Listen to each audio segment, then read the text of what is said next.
really fit in. I like to say that she's kind of lives life on the sidelines. Country music.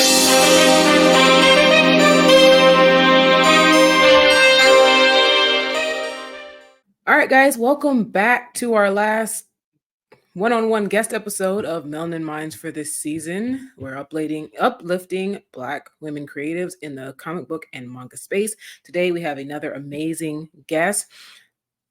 Before we even get into the comic book side of things, she's an author, okay? So if you like books, make sure you check out her books as well. But also, she is in charge of a very well-known comic book company that you may know. She is editor-in-chief of Konkret Comics. So please welcome Montrez. Hello, thank you for having me. Thank you for being here and agreeing to talk to me as the editor-in-chief of one of my favorite indie comic book companies.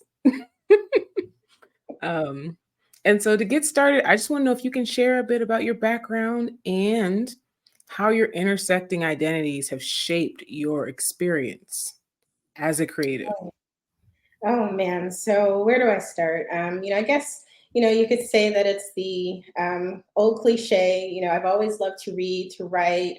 Even bigger, Saturday mornings were all about the Sci-Fi Channel, so we watched a lot of sci-fi. The oldies like Dark Shadows and Star Trek, Star Wars. X-Men, Toonami. So I've always loved, speculative fiction in pretty much all of its forms. But growing up, it's like other people didn't. So, you were That's the case. classified as like weird or a nerd, wanted to sit down and like dissect your shows and talk about it. And everybody else just wanted to talk about like boys and MTV, which, is cool. But, when you're creative, you have a lot of ideas, you're always reading and carrying stuff around. And so people just didn't get it. Or reading during recess. Yes. So I was kind of like, Belle from Beauty and the Beast. My head was always stuck in a book and it was weird. And then, I had like journals galore. My room was covered in journals with all these unfinished books.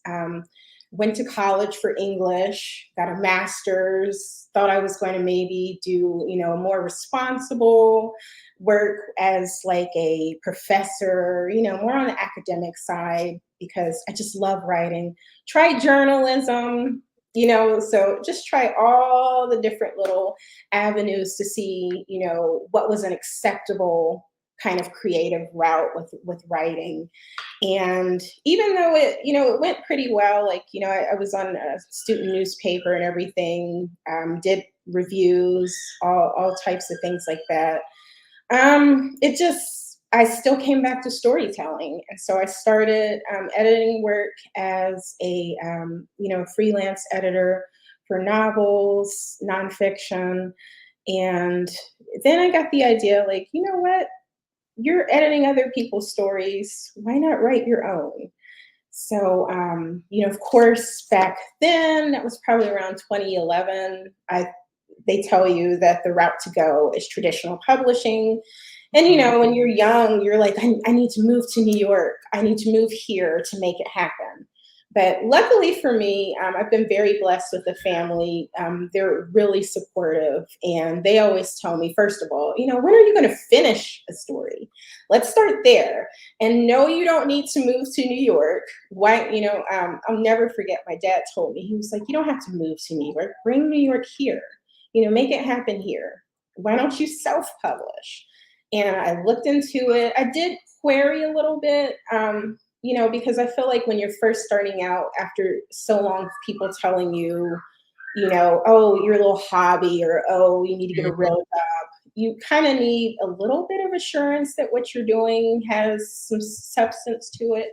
And query, I got so far with that, but then I decided, and it's interesting because looking at like Marvel Comics and kind of how they built that, it actually inspired me to indie publish. I was like, you know what? If Stan Lee can do this, with what he was doing and comics weren't taken seriously back in the day, I can sure enough do this, and there's Right. already so many people out there doing it. And so 2020 is kind of where it's at. I always joke and say we need like a name for like the movement that started in 2020 with everybody kind of like branching off into creativity. Yeah, You're we all need to figure stuck in that the out. house. Oh, go ahead. What'd you say? Oh yeah, we need to figure that out. Figure out that Yeah. name. But like, so 2020, I'm like, I don't have no excuses. There's nowhere to go. Nothing's happening. There's no other demands. You publish this book. Okay, and just a quick with me, I am a work from home mom of 3. So you'll probably hear or meet my kids sometime with Right. me. They are totally immersed in everything that I do. They're part of my why for why I do it. But 2020 is where it's at. I launched my first book, which is urban fantasy for young adults or teens. And I did a novella, dug more deeper into editing, and the rest is kind of history. Yeah. Nice. I swear some of y'all are like looking into a mirror, but then, or maybe even like just an alternate universe, but then there are specific branches like the nose being stuck in a book, reading at recess, people saying you're weird, all Right. of that stuff. Even the when are you going to finish that book? Right. I have so many novels I started writing that never got finished. Because to be fair, before we started doing comics, I was going to be a fiction writer and going to be. I have actually released a few things, but that was my in the bag. I even have a story I'm working on now that I've been working on for the last 2 years that I need to just get back to working on, and it's a fiction. And I think a lot of the time you guys really inspire me to be like, I can go back and finish these. Like other people are doing it. Why not get it done? I just need to put put the pencil down to the paper and get on the grind. And And so that's it's really all. definitely helpful. It's really all it is. One word at a time, one paragraph, one page. Break it down until like it's a win-win for you. Right. So how do you believe that your race and gender influence your creative process and the topics of your work? Oh man, so that's a good one. So I think just even as a person in general, as a woman, even, it's Mhm. like so many narratives are put on you, like again, even with growing up and reading. Oh, because I'm not doing what you're doing, I'm weird. Or because I don't Mhm. do things the way you're doing, it's wrong, or ooh, something's wrong with her. You know what I mean? So for a long time, you kind of feel like an outsider. And then, because I didn't look like the standard of beauty that's pushed in books and in the media, like especially when you look at speculative fiction growing up in the early 2000s, it was the moody brunette, Mhm. or the blonde that you see in the 90s. But it was never somebody like us, we were the sidekicks. Oh, and if you were plus size, you're really a sidekick. And growing up, I was usually, there was a movie actually, I don't know if you've seen it, it's called The Duff. It's called, and when you break that little term down, it's the designated ugly fat friend. Yeah. Mm. I was the person that everybody was comfortable to talk to, but nobody wanted to talk to. The weird girl. So a lot of that, and then you get the, oh, you speak well for a black girl, or Uh, you're not like the other ones. And then you get people, people that do that you want to connect with, mhm. and who, don't want to connect with you because, oh, you're Oreo. You're not doing what we're doing. So it was a lot of kind of isolation and finding kind of where you fit in. Yeah. And so I clung to books, and books brought me joy. And so the biggest thing that I wanted to do was to pass that joy around. That was one of the major things that really inspired me to become a writer. I found joy in books. It was a way that I processed a lot of kind of like events in the world and in my personal life. And like the more I grew and the older I got, I realized how powerful our stories are. The ones that we read, the ones that we write, the ones that we live. Um, and so I began to see the value, in my little perspective of the world. I just wanted to share it and pass on some joy, especially to people that felt like that.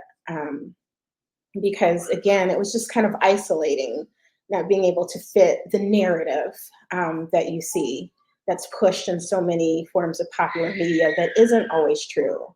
We're not the angry Black woman. We're not stuck up because we're quiet. Hmm. We're human. And so that's what I wanted to push. We are human, we're beautiful, and we're just as important as anybody else. Yeah, fair. And I forgot to say that earlier. I love that you brought up Star Trek when you were talking about like your Saturday, because like a lot of people bring up Saturday morning cartoons, which of course, I mean, we're comic book geeks. Of course, we grew up watching Saturday morning cartoons, so there's nothing wrong with that. And of course, Toonami. A lot of us grew up with anime. And when it comes to sci-fi, everybody will mention Star Wars, which I love Star Wars, but no one ever brings up Star Trek. And my grandfather was a Trekkie. My grandfather was a Trekkie and an avid watcher of Westerns. So I just love Yes, that you brought up Star Trek because no one ever brings up Star Trek, which yes. is crazy. I've got an eclectic palette here. My grandma I didn't go to daycare. She used to watch me before I went to school. So my two favorite movies that I watched every day were Phantom of the Opera and Creature from the Black Lagoon. So I love the oldies. I love Hitchcock, all of it. Can you share a specific example of how your identity has influenced something in your work? Something specific. There we go. Oh man, I want to say that my first book, Errant, is totally like my author origin story. Writing that book writing that book. So it's about a 16-year-old girl who is an outsider. She doesn't really fit in. I like to say that she's kind of lives life on the sidelines, just kind of watching everybody else, never feeling like she belongs, kind of like where you're so average, there's nothing remarkable about you, but you're so awkward, you just don't even blend in. So she was that type of character. And while I was writing it, that's actually kind of where I found my voice. It's where I discovered that, hey, my story is valid and it does matter. So while I'm writing about this girl who, discovers she has a superpower, I found my own in writing.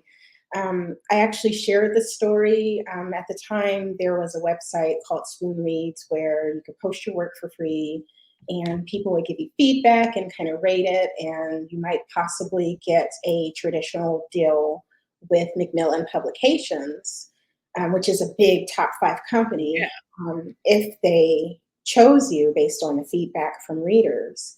And I'm just going to say that story was not ready. Like editors need editors. You need people to bump up your work. And so I put out a very rough version of my novel, and people loved it.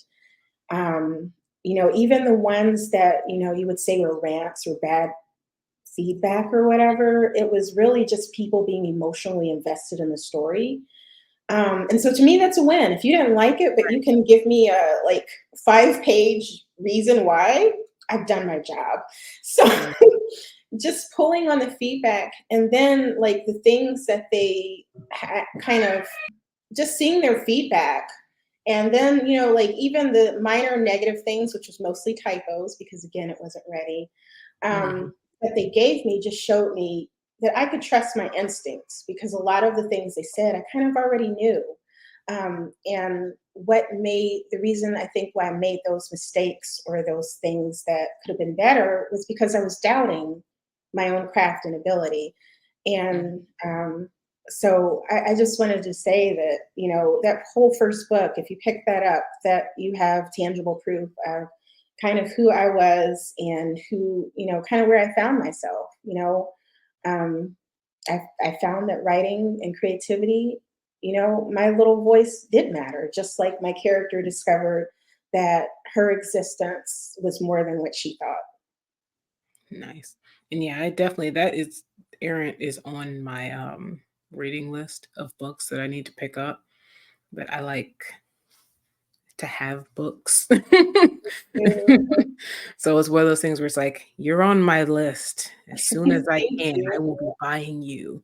And you Thank just you. made me even more interested in it. So And it's available in audiobook if you're busy like me and you love to read, but you just don't have the time. Audiobooks are such a godsend. that's true. I'll probably just get it both. Because if anything, that's what I'll do. Like I'll be like, I need to have the book in my hand.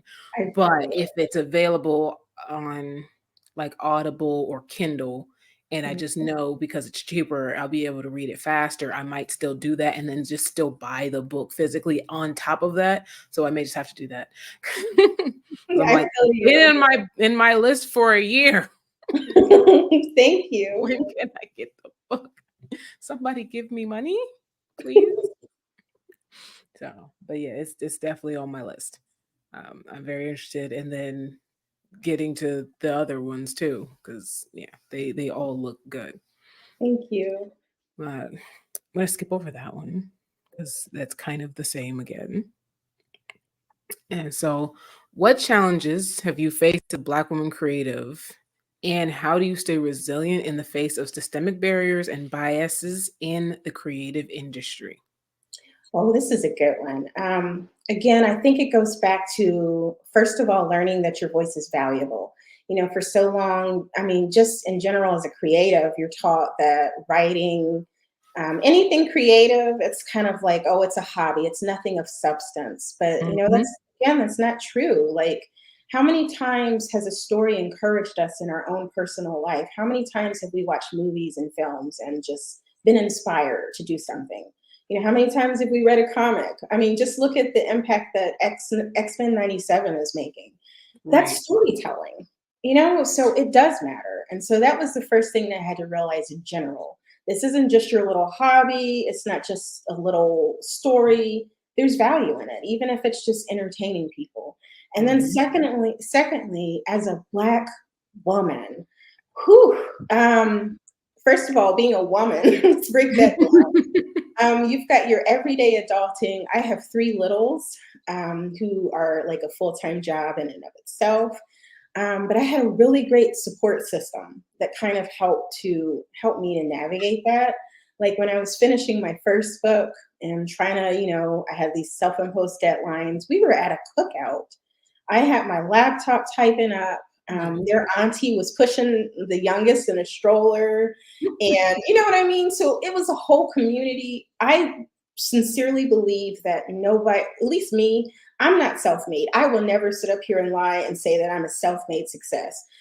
Like my family, my friends, everyone who loves me, they've contributed in some way, whether it's been babysitting, prayers, coffee, and words of encouragement. I have a whole community behind me, and that's why I'm so big on that because I know for so many people that that's not the case. But that's one of the huge ways as a woman that I've been able to kind of overcome and juggle everything.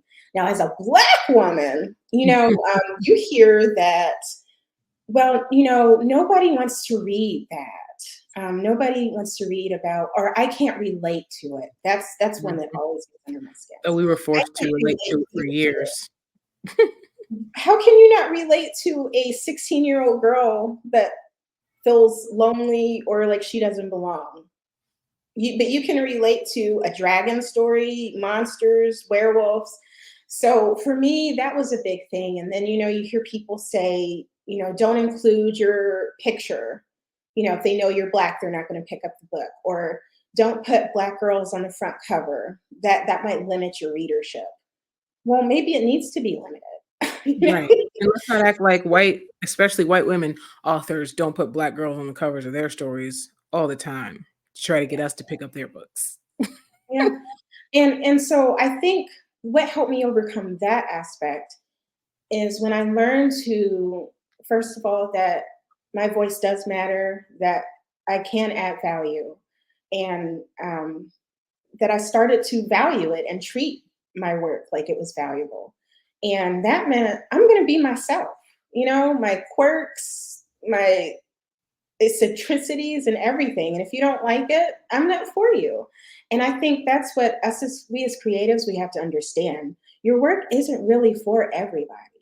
Talk Mhm. to that one person. Talk to, even if that person is you, even if you're doing the story for yourself.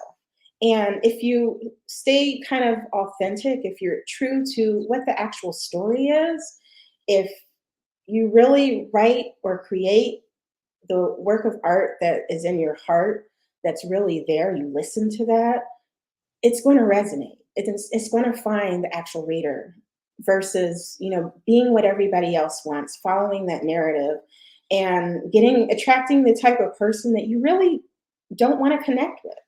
Mm. Be yourself. So that's what I've been learning to do. And sometimes it's hard when you don't quite know who you are, but, start with where you're at and just do your best and until you can do better. And that will take you to the spaces and the people who will love what you have. Mhm. Definitely. Yeah, I agree wholeheartedly. I think we say that all the time. Just your stuff isn't for everybody. Everybody's not gonna like it. Doesn't matter how Right, good it is. right. You'll touch somebody regardless. You will Exactly. touch somebody. And you'll Yeah. be surprised by like the Mhm. amount of people. Like, I just thought I was putting out a story and I had a teacher contact me and tell me one of her students had read my book several times and that it changed her life. I was like, wow. So when I tell you, write your book, put out your stories, make your art. You never know who it's going to touch. I really firmly believe that our stories are more than that. Yeah, I agree. I agree so much. And so why do you believe that representation is important in creative industries, in particularly for Black women? And particularly for Black women, what I want to say is that, um, and I touched on it a little bit earlier, but I want to expand on this because it's so important. You are more than the statistics that they put out there, you're more than the narratives that they push. I think we are getting better at combating those narratives with more stories, but a lot of times, mainstream media, pop culture, they only want to tackle certain issues, certain perspectives. We have a lot more Black beauties on covers and Mhm. stories, but it's only certain ones. We get Storm and X-Men, but how many other amazing Black superheroes are there in comics? How many other Oh, stories are there, not in the novel space that we mm, don't see because mainstream media only wants like the Black Orisha African experience. You know what I mean? Or they only want to touch on certain issues that we face and they only want to speak to it in one way. mm, And there's diversity within diversity. We're not a monolith. I've seen that a lot, and I agree. We're not a mm, monolith. We have so many types of experiences. And then there's the measurement of our Blackness. I don't know if any other culture goes around and says you're not yeah, enough of this, or you're too much of that, or you're the wrong type of that. And so with my work and the works that I like to kind of amplify and help support are works that show a diversity of stories, authentic, diverse stories, because we need that. For so long, we've been told that we're too much or too little. You're too mhm, loud. I'm not even a loud person when you get to know me in person. Like when you see me, I'm quiet unless we start talking about books and stuff like we are now. And right. so for people to say, all Black women are loud or all Black women are crazy or this, it's a Mhm, narrative that's pushed on you. And so what I hope, and I used to say like part of my work is Black girl magic, but we're more than that. I want to push Black girl power, empowerment, where you feel uplifted and supported and celebrated mm, because you don't get enough of that and it needs to stop. We need as much as we can get. If you're into swing dancing, if you're into tap dancing, ballet, STEM, we need to see all of that supported.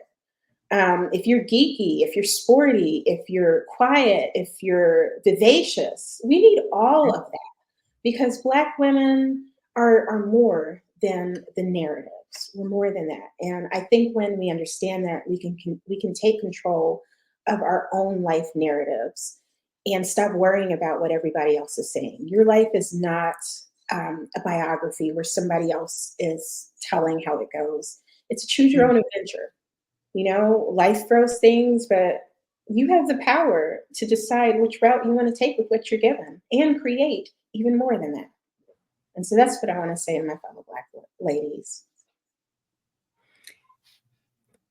As a nerd, as a TTRPG nerd who plays Dungeons and Dragons and is gonna go play Dungeons and Dragons after this, I love the choose your own adventure. Yes. I love that. It's like, yes, life is a choose your own adventure story. I love that. I'm sorry. That was amazing. So, but yeah, Black women fit so many aesthetics and so many aesthetics we started and then were kicked out of Yes. because we didn't fit the aesthetic. And yeah, Yes. it's ridiculous. And yeah, I love seeing Black women represented in all of those different aesthetics, narratives, types, because like you said, honestly, most of the Black women I know only get loud when they need to. Yeah.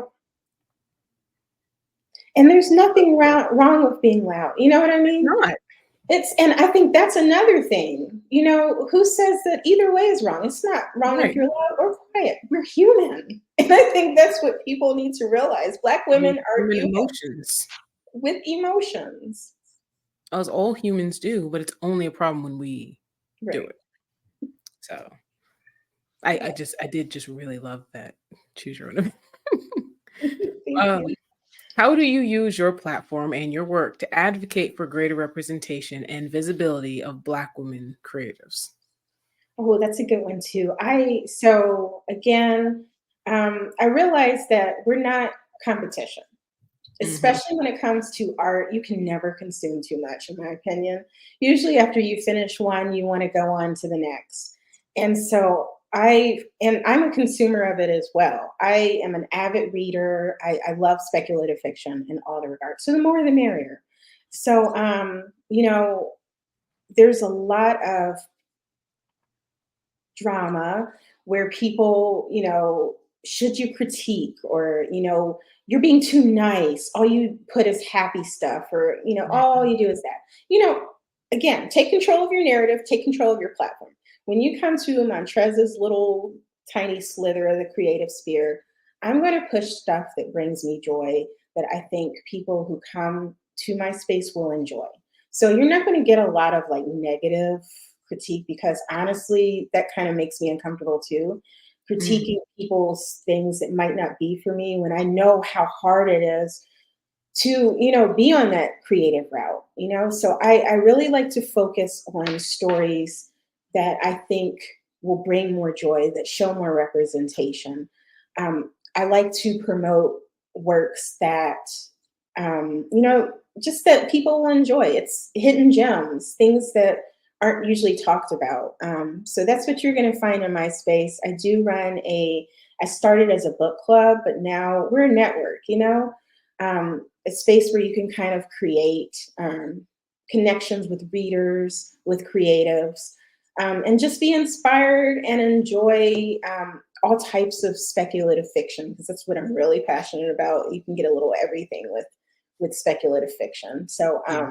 that's kind of my space. But I just want to bring more joy and kind of inspiration, whether you're reading or whether you're trying to make those creative things happen.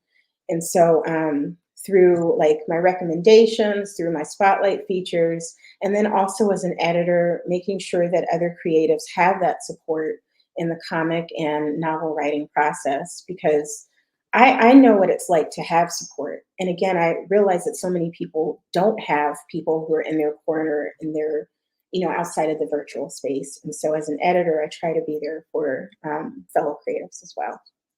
Mm. So join the Novel Creature Network, ladies and gentlemen, and make sure that you are expressing your creativity. Okay. Okay. So, how do you reclaim your agency as a Black woman creative? Are there any specific strategies or practices you use to empower yourself and or others in the community? Just when stuff starts to feel overwhelming? So I have this term called blerdspiration. And what that is, it's just really, um, I'm a blerd and I like to be inspired and I find inspiration pretty much through everything because I like to overthink, and just, I love being creative. So, I mean, like there was a time where I got a pack of donuts and it just looked like they threw sprinkles everywhere and it was not aesthetically attractive at all. And there was one little donut that didn't have hardly any sprinkles. I found inspiration in that. I was like, be like the donut that's hanging on to the sprinkles, even if you're down to your last sprinkle. So, I find inspiration in everything. And so I try to place those things that kind of feed the narrative that I'm looking to put in my life. Again, it's so important, to remember that your story is yours. And we have a lot coming at us. And so, like I tell my kids, the things that we watch, the things that we listen to, the things that we eat, all of that, controls not just what our bodies look like, but how we think and feel about ourselves and our world. So, number one is protect your space. If something is crossing your feed or, your social media or in real life, protect your space, set up those boundaries. And then, remember who you are, rehearse it. Who do you want to be? And fight to be and become that and to remain that because this is your story. And so I think just, setting your boundaries, remembering who you are, controlling your own narrative, which means you have to feed that inspiration for that. So digesting things that inspire you, that fuel that. Like when I'm down, I have a montage of, those scenes and like those movies and those shows where like the main character is down and you know the Like the pep talk, stereotype, not even the pep talk. It's that moment like where the bad guy has the good guy. Perfect example, Castlevania, where Trevor's fighting death. gotcha. It looks like a losing battle. I mean, like, how do you fight death? And that one moment where you see where he's like, I'm going to make this happen. I'm getting out of here, or I'm taking you with me. You remember that minute, that moment where he clutched his whip, or I forget what. So I got montages of those moments. Those kinds of And okay. when I'm feeling like melancholy, or just really down, I replay those. And it feeds my narrative. It feeds my mission of, like what I want to do because I want to pass on stories that do the same thing. And so just finding stuff to feed that desire, that dream, that beautiful purpose that you have. What you feed is what's going to thrive. And so if Right. you're letting that wrong narrative, again, there are narratives that are pushed on us. You have the power to control that.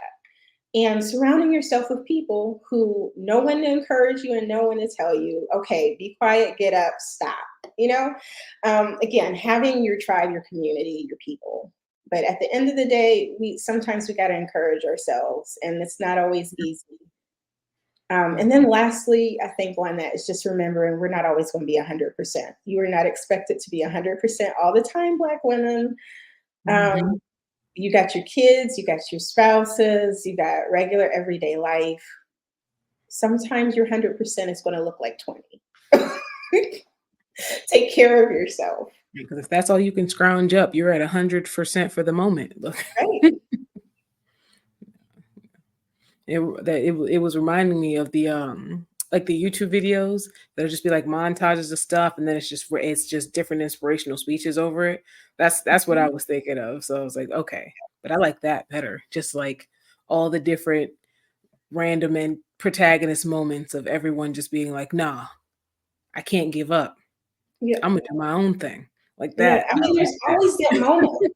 There's always that moment. And it's the same even in our real life. There will come a moment where life has hit you so hard and you don't think you can do it. I've been there.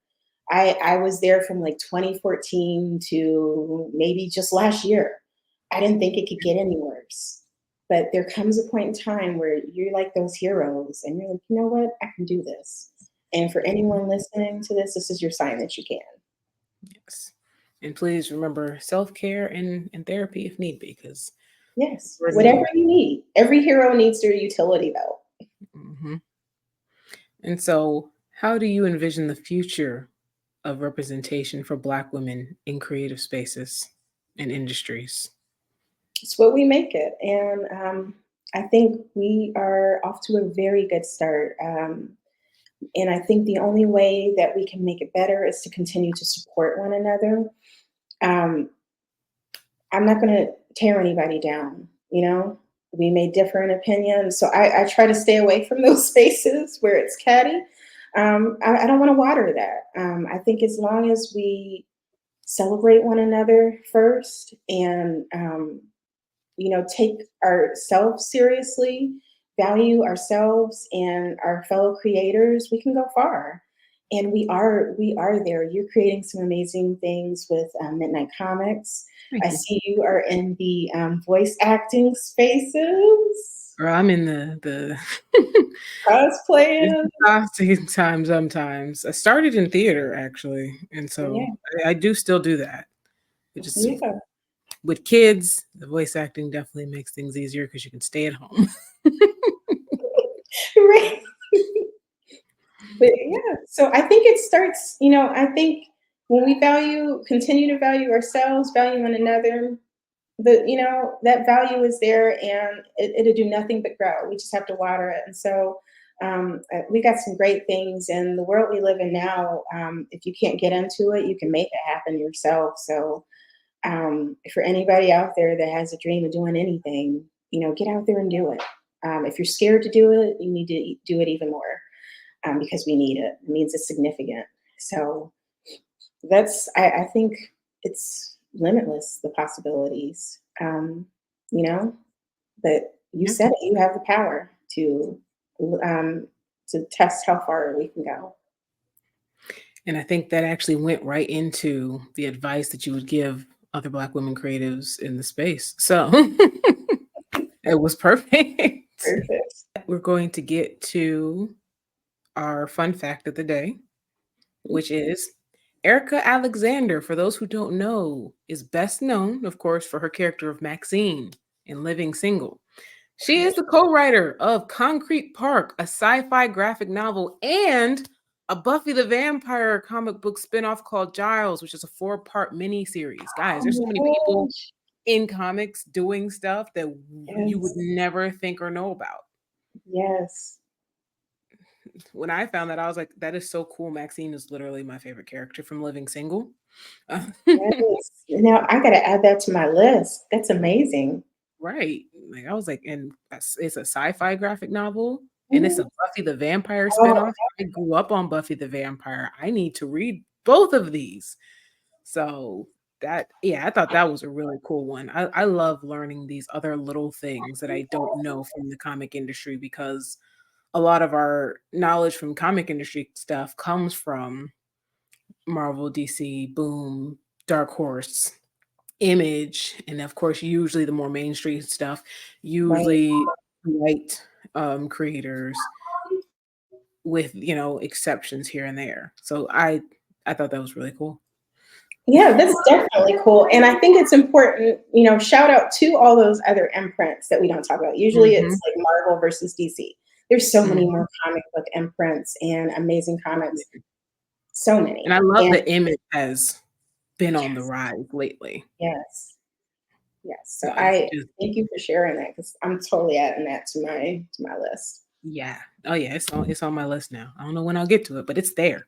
So I know I can. And of course, everyone, last thing, creative challenge. Create something, anything within reason. That's for adequacy, for change. Of course, you remember our first season was all about all of those kinds of things, and we're continuing the same theme throughout when it comes to the creative challenge, which I still feel like fits the theme of this season as well. So do those. They'll be read on the very last episode, which is the next episode after this. So you have a limited amount of time now to get that stuff in. And of course, I'm going to let Montrez share all her socials so you know where to find her. And find her, please. Okay. And then we'll start wrapping it up after that. You can follow me on Instagram. That's like my main social media, at author Montrez. And if you click on my links, you can see all the just everywhere that you can kind of support from there. And you can also subscribe to my newsletter, or check out my website at authormontrez.com. But hope to see you there. And remember that our stories have power. So go live, create, and do it. And of course, like I always say, go follow these people. So, with that being said, of course, you can find us midnightcomics.org. All social media, Midnight X Comics, except for Facebook and YouTube, where we are just Midnight Comics. Or if you're looking for me specifically, you can find me at official_TOSHIJ everywhere except for Facebook and YouTube, where I am Tashi J 89. And of course, remember that a small spark can lead to a big flame. Thank you for tuning in to another episode of Melanin Minds, and I'll see you on the very last episode, guys.